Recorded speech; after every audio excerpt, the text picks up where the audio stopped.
folks. This is your host, Tammy Tuckey, and you are now listening to the Tiara Talk Show. We bring you rare interviews with the makers of Disney magic. Whether they be singers, actors, Imagineers, animators, they have all made their mark on the Disney name. Be sure to check out the show notes, other episodes, contests, our social media pages from Facebook to Twitter, and more on our official website at www.thetiaratalkshow.com. Are you looking to plan and book an upcoming Disney vacation? Contact the Tiara Talk Show's official travel agent, James from Destinations in Florida, by visiting destinationsinflorida.com/tiara for a free quote. The link is also included in the show notes on our website.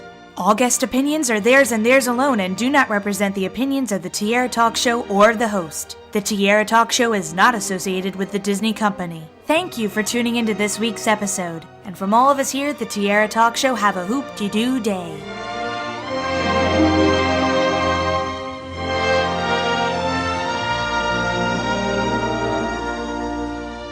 I'm excited to welcome this week's Tiara Talk Show guest, voiceover artist and actress, Katie Von Til. Welcome to the show, Katie.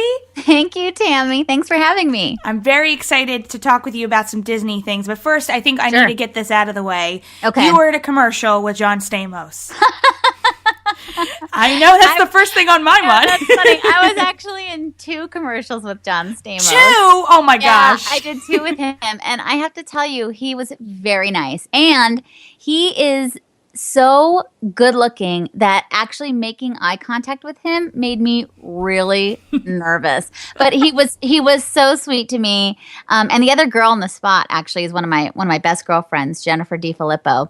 And we were just having the best time with him. He is super fun guy and gorgeous. How long did that shoot take? I'm just imagining, like, it's a 30-second commercial, but it seems like a lot goes into making Which one did something you like see? that. I saw the one where there's a lot of guys that come and pop in and out, and you have to eat the yogurt to see John Stamos. Oh, okay. I saw that one. I don't think I saw the other one. That one was pretty quick actually, because there were only a couple of us in the spot. I think that was like a half day to shoot that. But the second one we did with him, every single person in the spot turns into John Stamos, and there were like 20 different people, 14 or 15 different people, so he had to make a costume change for each take. So he worked his butt off that day. I have to hand it to him, and he handled it like the pro that he is. He was in good spirits the whole day, even though he was working it. And that one took a lot longer. That one took probably 12 or 13 hours to shoot. And I know John Stamos is a big Disney fan himself. Yeah, so did he talk to you about your connections with Disney?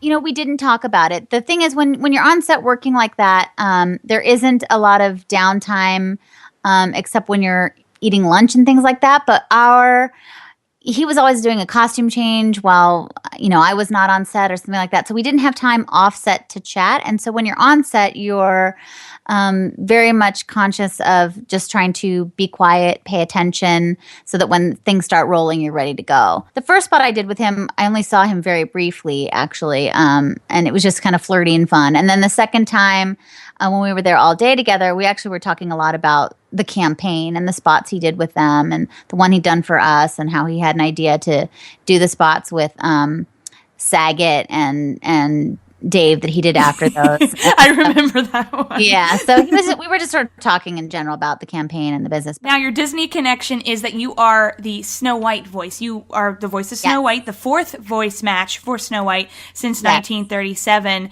Where in the world did you get this audition call for Snow White to begin with before you actually got the job? Well, actually, I have another Disney connection before that. I actually worked at Tokyo Disneyland. I was a singer there. I played The Little Mermaid and Pocahontas. So my Disney connection goes back quite a ways, actually. But the Snow White gig, it was an audition through my voiceover agents, and it was one of those things where they were looking for a couple of voices at the time, and I some of them I listened to over and over and over and practice, listen, practice. And then Snow White, I just listened to her one time, and I thought, oh, I got this. So I went into my closet booth and recorded one take and sent that take off. I didn't do any additional takes or clean up anything. Just took out some breaths and things like that. But I didn't tweak anything. I sent that off, and then I got a call back.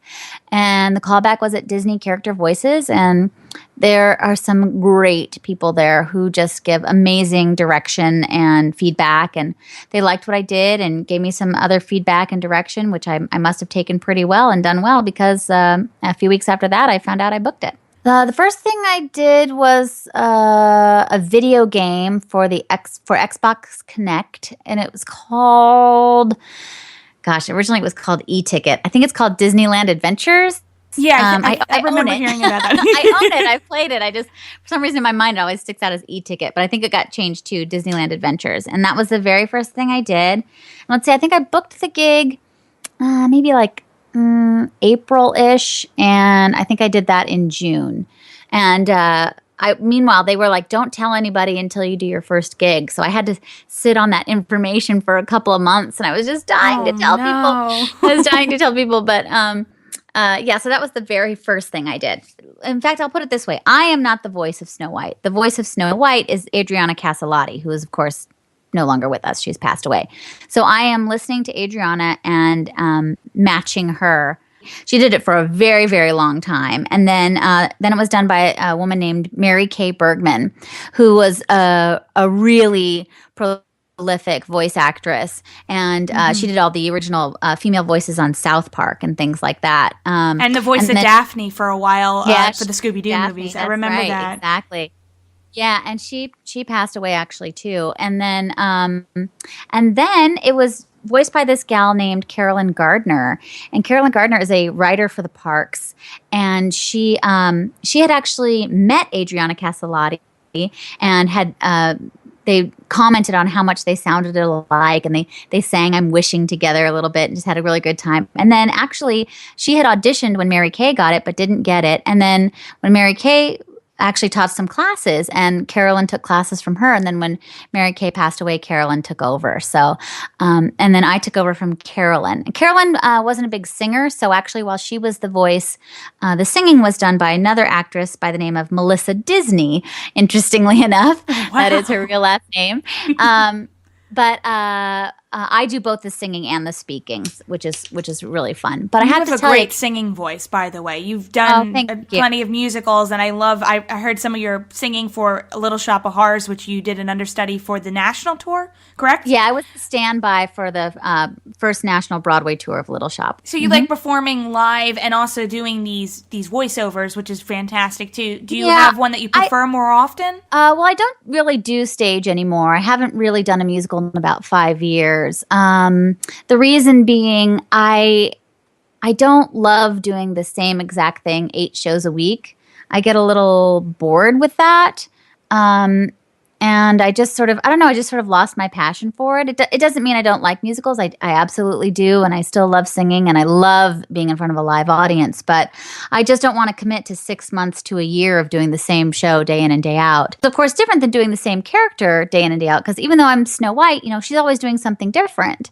So things are always changing. Or if you're on a TV show playing the same role, every week, you're doing different things. So your different parts of your brain are stimulated. You're not sitting there, on stage writing your grocery list in your head. Different material that you get because you're playing Snow White on Sophia the First and various video games and whatever they're releasing at that time, which is right, cool. Exactly. So I really like I just like variety. So I do a lot of voiceover, but I also do television and film. I've had one day guest spots on The Middle and a couple Anger Management, Community, Big Bang Theory, all kinds of television shows, which I really, really enjoy television. That's probably my first love, actually.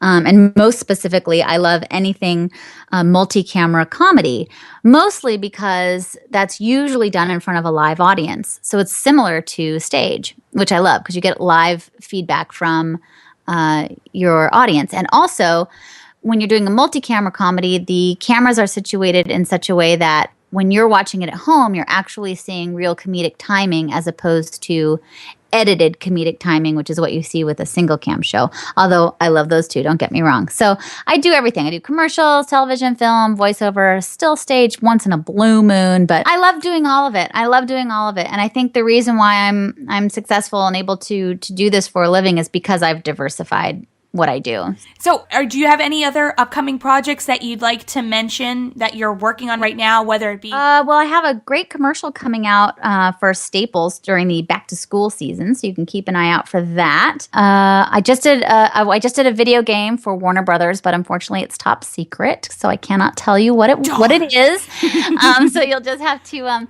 please follow me on Twitter at Katie Von Till, and I usually, if something comes out, I usually make mention of it on there. But unfortunately, with a lot of this voiceover stuff, particularly with video games and stuff, we have to sign all these non-disclosure agreements. So I can't let people know what's coming out. I also have a Snow White thing coming out that's going to start in Argentina, a live show that will tour the world. But I don't think I can really talk about that either until it comes out, and I'm not sure when it starts. So yeah. Well, it'll be exciting to look out for these things. You always have to keep your ear and your eye out. We'll definitely make sure if we see anything, we'll retweet it out to our listeners because they'd love to hear it. That'd be great. That'd be great. What a fun show you have here. I see you've had some great guests. I'm really impressed. Oh, thank you very much. I appreciate it. Like I said, I was also in the parks. I worked at Tokyo Disneyland too. So my love for Disney, it was deep and strong. And, it never occurred to me growing up that of course, every girl wants to be a Disney princess, but you think, well, how's that going to happen? But it never occurred to me that I could be one that already existed. It just didn't. The whole idea of voice matching and things like that wasn't something that was at all in my frame of the world. So it's such. I got to tell you, it's my favorite gig. Disney is great. I mean, I just went to Disney World actually a couple weeks ago for the first time. I was in Magic Kingdom and Epcot for the first time since I was 12. What? Oh my goodness. So it's really different. It was really different for you, I guess. Oh yeah, really different. Of course, I've been to Disneyland out here. And in the meantime, I had been to, I think, Animal Kingdom back in 15 years ago or something like that. But I hadn't been back to Magic Kingdom or Epcot since I was 12. And I love to see the bits behind the magic. You know what I mean? I was on the Disney lot for actually a totally unrelated thing for an alumni event where I went to college. We did an event on the lot, and just walking through the animation building there and seeing all the original cells and learning about, the original multi-plane camera and how Disney really just created the whole thing. I mean, he was a pioneer, both technically and, with the multi-plane camera, and also with the idea of making features animated, because nobody had done that. So I love hearing the history, and I love being a part of the history and learning about the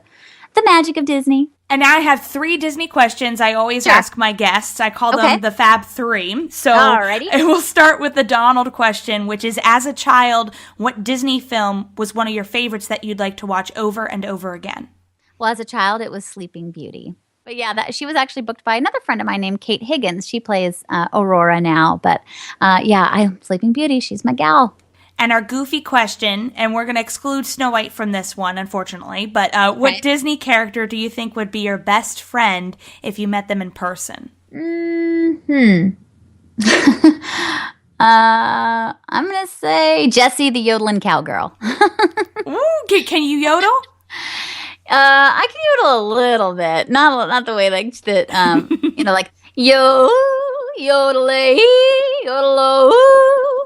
And she's a girl's best pal, right? She, that's what she was. She was a girl's best pal, so of course she'd be my best pal. And our Mickey question, if I asked you to name any Disney song at this very moment, what immediately comes to mind? Part of Your World. As you're sort of going, I don't know about you, but when I'm sort of going randomly about my day, songs pop into my head and so forth and so on. And the one that probably pops into my mind the most is Part of Your World. And then oddly, the one that a couple ones that pop into my head also regularly are Candle on the Water from Pete's Dragon. Love it. Absolutely. So random. And then Second Star to the Right from Peter Pan. Those are the ones that just sort of randomly pop into my head as I'm taking out the garbage. Can you do a little bit of Part of Your World? Because you did play Ariel in the show. Sure. I want to be where the people are.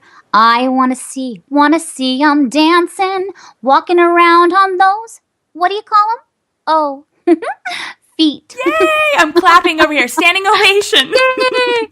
Well, I have to thank you so much for coming on the show, Katie. Thanks for having me, Tammy. It's wonderful to talk to Snow White. Not really, but it's wonderful to talk to another voiceover actress and also a Disney cast member. You kind of blew my mind when telling me that because I did not know that, but you learn something new with each interview. Secret. I know. Right. I think it's so fascinating, and I want people to check out your website, which is www.catherinevontill.com, and they can... It's also katievontill.com. Both will work. Both will get you there. The best thing to do if you want current news from me is follow me on Twitter at Katie Von Till and tweet at me, to me, reply to me, and so forth and so on. And that's the best thing if you want sort of current news and see what's going on. Good luck to you, Tammy. I think you're just doing gangbusters with this show, and hopefully you'll make it in the VO world too, and I'll see you in a booth sometime. That would be fun.